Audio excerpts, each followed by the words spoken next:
আওয়ামী লীগ সরকারকে ভারত নিয়ন্ত্রণ করছে বলে দাবি করেছেন বিএনপির স্থায়ী কমিটির সদস্য গয়েশ্বরচন্দ্র রায়। শুক্রবার বিকেলে নয়াপল্টনে এক মিছিল পূর্ব সমাবেশে তিনি জানান, বিএনপির রিমোট কন্ট্রোল দলের হাইকমান্ডের হাতে থাকলেও আওয়ামী লীগের রিমোট ভারতের হাতে।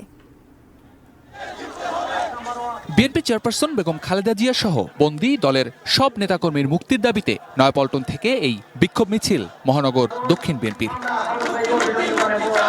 ব্যানার, প্লাকার্ড আর স্লোগানে দলের সর্বস্তরের নেতাকর্মীদের আবেদন দলীয় নেত্রীর স্থায়ী মুক্তি। মিছিলটি বিএনপির দলীয় কার্যালয় থেকে শুরু হয়ে কাকরাইল মোড় ঘুরে ফকিরাপুল হয়ে আবার নয়াপল্টনের কার্যালয়ের সামনে এসে শেষ হয়।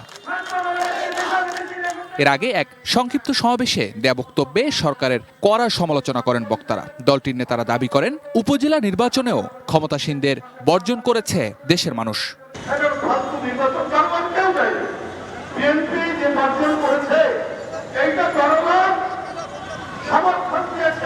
আমি আজকে জনসভায় এদেশের মানুষ, কোটি কোটি মানুষকে আন্তরিক শুভেচ্ছা ধন্যবাদ জানাই বিএনপির পক্ষ থেকে।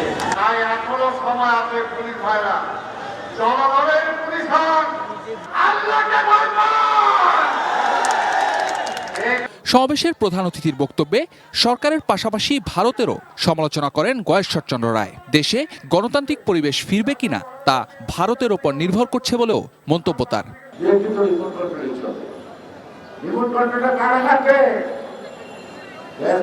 এবং খালেদা জিয়ার হাতে।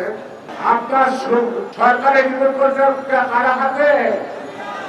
মোদির হাতে, না অজিত দুবারের হাতে, না রয়্যাল চিফের। তাদের রিমোট কন্ট্রোলের তাদের চলতে হয়।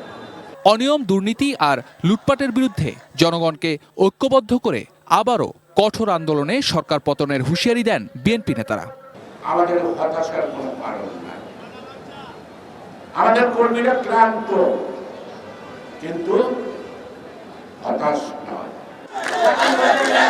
শফিকুল হক, এটিএন নিউজ, ঢাকা।